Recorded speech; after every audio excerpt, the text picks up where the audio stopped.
स्वामी काय केलंस हे? किती धूर झालाय? अहो काकू, मी काहीच केलं नाहीये. मलाच कळत नाहीये, ही चूल पेटतच नाहीये. अगं मूर्ख पोरी, ओली लाकडं घातलीस तू चुलीत. मुद्दाम मुद्दाम करतेस ना हे सगळं? कामं टाळायची आणि नुसती नाटकं करायची सवय आहे तुला. अहो नाही नाही काकू, मी ओली लाकडं नाही टाकलीत. खोटं बोलतेस. आणि आता हा आणखी एक खोटारडेपणासाठी.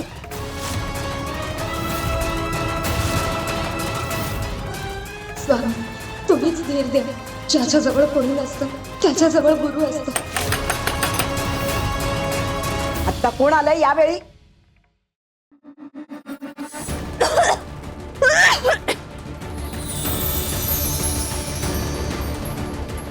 आले आले. कोण इतक्या जोर जोरात दार ठोठावताय? माणूस आहे का कोण आहे कोण?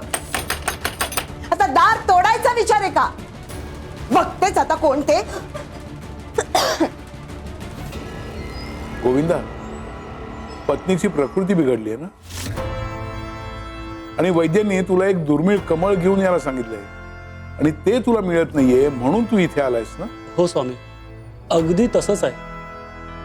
तुमच्याशिवाय हे कोणाला माहिती नव्हतं. मला वाटलं आता फक्त तुम्हीच मार्ग दाखवाल. मार्ग आहे आणि तो अगदी जवळच आहे. या गावात एक जुना दगडी खांब आहे.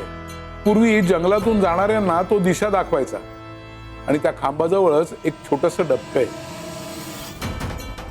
जा, त्या डबक्यात तुला ते कमळ मिळेल. विलंब करू नकोस.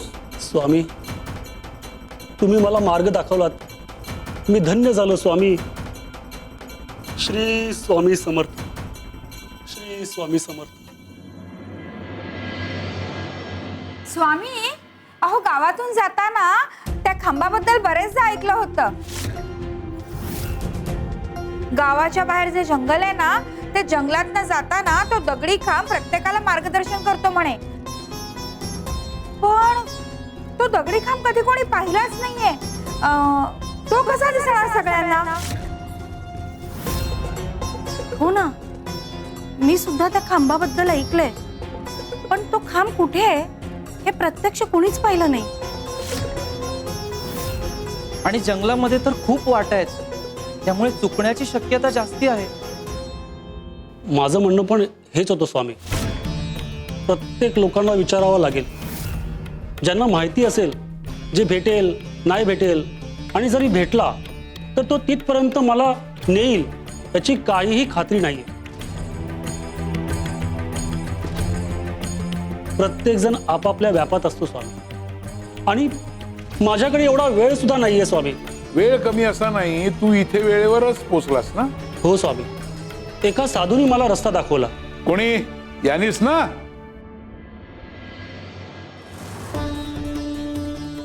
हो हो स्वामी, हेच ते साधू होते. ह्यांनीच मला मार्ग दाखवला होता.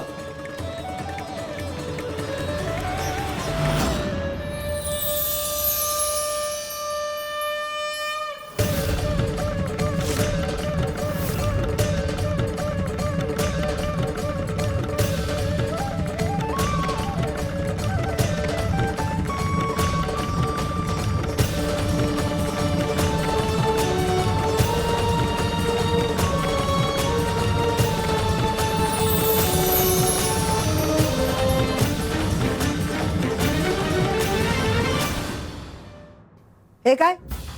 दार तर उघडच आहे. तिथे अंगणातही कोणी नाही. मगाशी मला दार ठोठावण्याचा आवाज येत होता का कान वाजत होते माझे? काही नाही, गावातल्या टवाळ पोरांचा उद्योग असणार हा. दार वाजवायचं, पळून जायचं. फार वाढलंय हल्ली. काय ग, तू काय इथे उभी आहेस? हातातलं काम सोडून आलीस ना? चूल पेटली का शेवटी? का दूरच आहे अजून घरामध्ये? चल कामाला लाग, आणि नंतर शेण घे आणि अंगण सारवून काढ. हो, मी जात. कामा नकोत करायला हिला. भारी आळशी.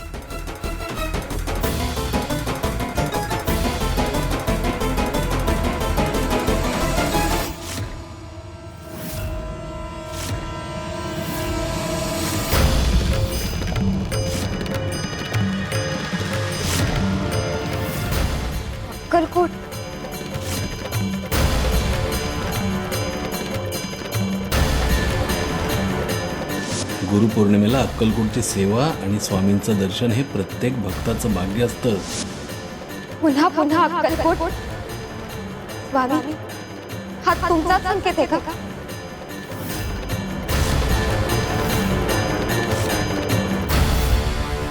म्हणजे तुम्हीच होता स्वामी.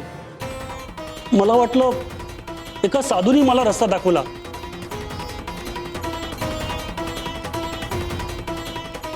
मी धन्य झालो स्वामी, मी धन्य झालो. श्री स्वामी समर्थ. अरे यात आश्चर्य कसलं? गुरु आपल्या प्रत्येक शिष्याच्या आयुष्यासाठी हेच काम करतो. माणूस जेव्हा जन्माला येतो तेव्हा हे जग त्याच्यासाठी पूर्णपणे अनोळखी असतं. कुठे जायचं, काय करायचं, कोणावर विश्वास ठेवायचा, कुठली वाट योग्य आहे, काही त्याला माहित नसतं.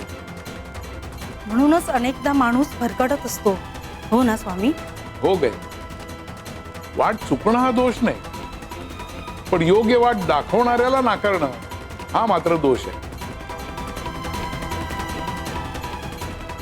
गुरु फक्त उपदेश करत नाही, तो योग्य वेळी योग्य दिशा देतो.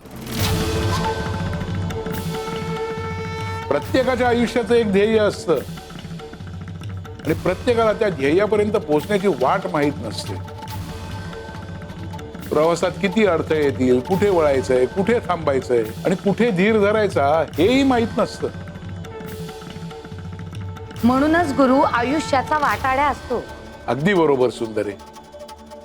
गुरु पुढे चालत नाही, योग्य दिशा दाखवत चालायला लावतो. गुरु तुमच्यासाठी प्रवास करत नाही, पण तुम्ही भरकटू नये म्हणून तो तुमच्या बरोबर असतो. शिष्याला वाटतं तो एकटाच चालतोय, पण गुरु प्रत्येक पावलावर त्याच्या बरोबर चालत असतो. तुला वाटलं एक साधू भेटला, पण ज्याला शिष्य वाटाड्या समजतो तोच अनेकदा गुरु असतो.